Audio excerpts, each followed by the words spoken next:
Welcome to the WPL Book Drop Podcast. I'm your host, Becky Miller, Circulation and Marketing Assistant, nap enthusiast, graduate student, and provider of pumpkins for the squirrels. Joining us today is Dusty Sanboeuf, Library Assistant at the Waterloo Public Library. Dusty is a Halloween fanatic, Lego Star Wars collector, and owner of the coolest locker in Waterloo. It really is. I've heard about it. I heard it has carpet. It's got some carpet, it's got some lights, hooks. Yeah, it's pretty awesome. Yeah, so he's not kidding about the coolest locker. Dusty was once banned from the state of California for trying to bring his pet hedgehog, Doug, into the state while on a road trip with a friend. I didn't know I couldn't.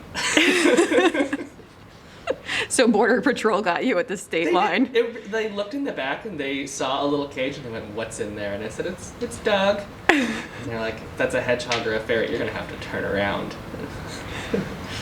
They gave me the choice to either leave him or turn around, and I said, "Well, I'm gonna keep my pet." Yeah, you didn't leave Doug behind. Couldn't do that. Good on you.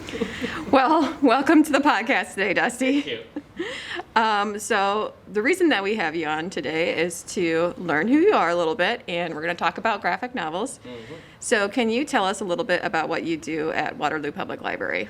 I am a little bit of everything. So I'm part of the circulation department. I'm in reference. I'm in part of the programming committee, so making any programs that we have. I am the selector for graphic novels, so I'm trying to buy up more graphic novels for our collection. I am part of our tech experts, so I help people with tech problems that they might have. And then I am helping currently with puppet shows. What else are you currently working on here at the library? Well, for reference department, I'm starting to scan some old postcards that we've had collected for the past 150 years for the online collection that we're starting. That won't launch for another couple months, but I'm starting to catalog a lot of that. Again, I've got the puppet show, ordering for more graphic novels, so every couple weeks I go through and see what's new that's being published and anything that's really interesting.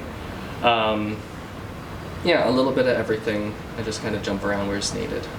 All right. Those postcards, what are they? Are they like Waterloo postcards? Mostly they are Waterloo, almost exclusively. There's a couple Evansdale, Cedar Falls, and some Hudson postcards, but almost exclusively it's Waterloo. It's a lot of old buildings, parks, the amusement parks that we used to have here in town, and a lot of the founders of the city. So there's a lot of individual postcards of the people and a little bit of history about them. And then sometimes the postcards have actually been written on, so the backs of them are really cool. They have even more personal history of the people that had written them themselves, so it's pretty cool. Yeah, so the library is going to scan all those, and then are they going to be accessible to the public then? Yes, starting, we're hoping January, but it will likely be February and March when the project actually gets going, but yes, it'll be available on our website. I believe it will be a database that patrons can access. I don't even believe they'll need a library card to get into it. It'll be open to everyone. But it'll be a couple hundred postcards to start with, and we'll grow from there. So it'll be a fairly large collection. Cool. All right, and as we talked about at the top, the podcast today is about you ordering graphic novels for the library's adult graphic novel collection. And I thought this was a great opportunity to talk about graphic novels. So can you tell us what graphic novels are for people that might be unfamiliar with them? Yeah. So most people, when they see a graphic novel, they think comic book. And that's not super far off. Basically, a graphic novel is a collection of comics that have been put together so that the story has an arc to it, a start, a middle, and an end. So a collection of comics is considered a graphic novel. Some books are just graphic novels, they've never been a comic, so a lot of our nonfiction books that we have in our collection are just novelizations, but they have a lot more artwork included on them, so they don't necessarily start out as a comic. But anything that's got a lot of graphic images and a story that has a narrative arc, we consider a graphic novel. Okay. And would graphic novels be something that parents might want to have their kids start out on reading? I wholly support graphic novels, especially some of the younger adult ones. I've read quite a few of the ones that we have in our youth department. The Amulet series is really, really cool. It's about a brother and sister who find out their grandfather built these incredible machines in another universe, and they go and travel there trying to save their mom. They deal with a lot of adult themes. Usually graphic novels tend to have storylines that are about overcoming a lot of adversity or overcoming very large obstacles, something larger than life. And I feel like some regular young adult novels, they kind of gloss over some of these things. Graphic novels tend to dive into them. Doesn't mean that they're necessarily more serious, because usually they have a lot of fantasy involved with them, but they make it a little bit more palatable and a little bit more fun. And the way that I see a graphic novel, I kind of watch it in my head. It's like halfway between TV and a book. So there's still a lot of reading, but the action's happening in my head. So yeah, I really like graphic novels. I think if you're not sure about them, just pick one up and check it out. I love the Amulet series, the Walking Dead series for adults. For teens, there's a ton of really good stuff. Raina Telgemeier does a lot of really good graphic novels for young adults and teens, so it's for everybody. And I've heard that it's a great way to, if you have a reluctant reader, to get them engaged in reading. Mm-hmm. There's a lot of graphic novels in the youth department.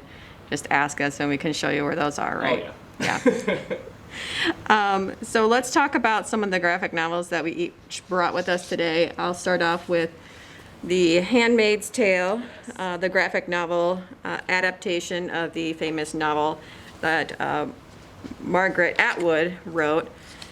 Really beautiful illustrations, but also very dark. The content is, very dark. Like the novel itself, it's bloody. There's a lot of red throughout the pages. It's a disturbing dystopia type book, and it's about a regime that's quite religious, and it's all the women, or most of the women, are infertile, and so they subjugate the women that are fertile and force them to be impregnated. So it's very disturbing, but one that I recommend as a graphic novel. If you've read the novel itself, like the regular book, then this will be a treat for you. But again, this is an adult graphic novel. Yes. And when they say adult, by and large, they definitely do mean adult. There's a lot of just wanton violence, some of them, and some of the images can be really creepy. Yes. Very disturbing stuff in there. But that's kind of the point of what you want from a visual novel, is it has to be not just the words on the page, but it has to be the artwork that's involved with it. So when the thematic content is dark, the artwork's going to be dark.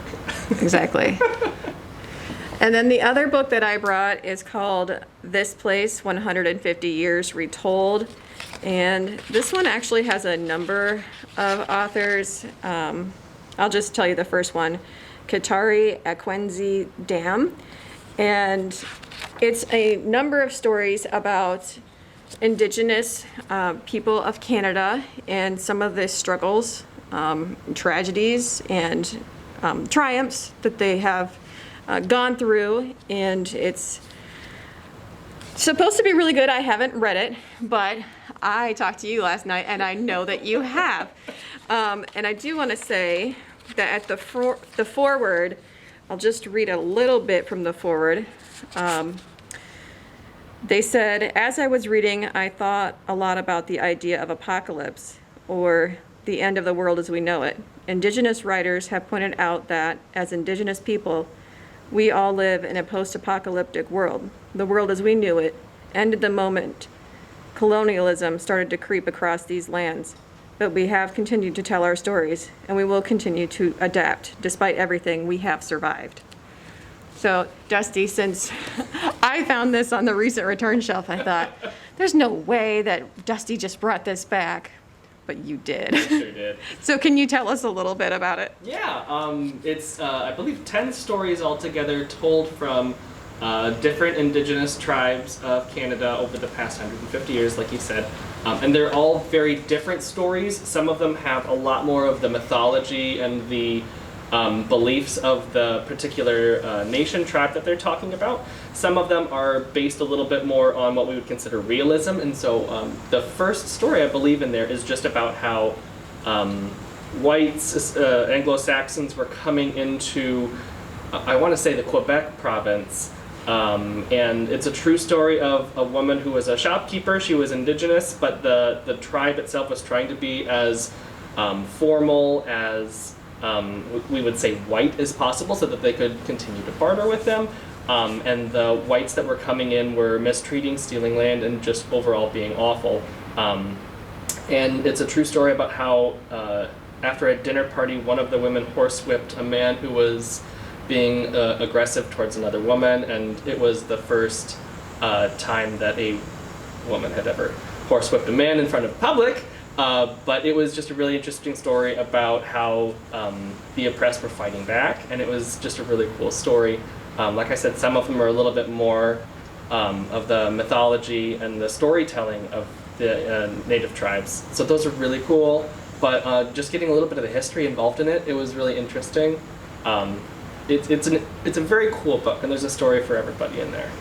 Yeah, and I think at the beginning of it, they said that first of all, these are the true stories, so it's a nonfiction graphic novel. Mm-hmm. And they include information, like, I think after each story, so that if you want to read further on it, you can. And they give, I want to say, between a 10 and 15-year synopsis of what's going on in that area, either with the tribe or with the world as a whole. So they're if this one's placed at World War I, they're talking about how they were taking indigenous people who didn't have full rights and were still fighting for Canada at that time. So there's a lot of interesting pieces of information that don't always necessarily matter within the story, but the more context you get, the deeper the story becomes. Sure. All right, so let's talk about the books that you brought. The first one that I absolutely love is called Paper Girls. That one's by Brian Vaughan and Cliff Chang. It is basically Stranger Things with an all-female cast, and it's time travel. Oh! It's super cool. It is so much fun. Basically, it's 4 girls that, by a freak accident, start time traveling back and forth, and they come across other versions of themselves who are doing very interesting things. And sometimes for the better, sometimes for the worse, and there's this overarching villain that they eventually come across over the 7-book series. It's excellent. It's so well written. It moves really fast. It's really interesting. It's very, very creative. The artwork is really cool in it as well. And there's nothing that, I mean, it's a little bit violent, but there's nothing so far out there that I wouldn't say an older teen couldn't handle by any means. So even though it is in our adult section, I think it's an awesome series. I believe it's going to be turned into a TV series soon. Ooh, really? So many of our graphic novels are getting turned into TV series. Why the Last Man is just airing. Basically, every man in the world, either human or animal, has died very instantaneously, except for this one guy and his capuchin monkey. And so many of the world leaders, all of the religions, have lost all of their men, and the world is thrown into chaos, so it's post-apocalyptic, but it's just really interesting. It was very dark thematically, but... So it's this one man, and there's women still? Yep, all the women survived. And there's no animals? Well, all the female animals are still alive, but... Oh, okay. But all the men animals have been gone, so it's a... Yeah. Is the male monkey, is it a male monkey? It is a male capuchin monkey. It's really interesting. It is. It was written in 2002, and so the artwork is still very reminiscent of like the old style comic books. So a lot of the newer graphic novels, the art styles have adapted, and some of them are very intricate, some are really, really detailed. But some of the older comics, they're a little bit more like what I remember, like X-Men comic books looking. They're single panel art styles, and the coloring is kind of basic on them. But there's still something nostalgic, I think, about it. And those are a lot easier for me to read. For the newer graphic novels that really have some in-depth artwork, there's some of them that I just stare at for a while and just admire. what they drew on there. So. Yeah, I mean, when you pick up a graphic novel, how long does it usually take you to read it? Honestly, about an hour, maybe an hour and a half for some of the thinner ones. We do have some longer graphic novels, especially ones that are in the nonfiction section that take, quite a bit longer. There's one called Schlitzie, the story of a pinhead, who was a sideshow attraction, and he was featured in the 1940 movie Freaks. And that one took me a solid week to get through. It was really interesting, and the author did a lot of really great research on this individual. But some of them take a little bit longer. This place, the one you just mentioned, that one would probably take a week to 2 weeks to get through, just because there's a lot of extra reading in there, but you tend to step back every time you finish a story just to kind of absorb it. So, Yeah, it's a little bit heavy. yeah. Heavy is a good word for most of these. And then you brought another book that you wanted to talk about? Yeah, so I brought Berserker, which again is going to be a Netflix show. This one's written by Keanu Reeves. The show is going to be starring Keanu Reeves. What? I know, it's going to be really cool. And it's kind of his bread and butter. It's a guy who is a half god, and he's got a vengeful spirit, and he has to go out and kill everything in order to find out his past because he's lost a lot of his memories. So repeat that again? He lost his memories, so he has to go out and kill everything to remember? So the U.S. government knows his past. It's that old story. But yeah, the U.S. government knows his story, and once he has finished their bidding, they'll tell him what his past is. Whether that's true or not, he'll find out. Okay. This is the first book that's come out. I believe there's a second one coming out next month, but this is a brand new series. And like I said, the TV show should be airing here in the next couple weeks. All right, and you read this one? Halfway through it. You're halfway through it. What do you think so far? Very bloody, very, very vengeful. They don't tell you a whole lot about it, so you kind of have to just jump in.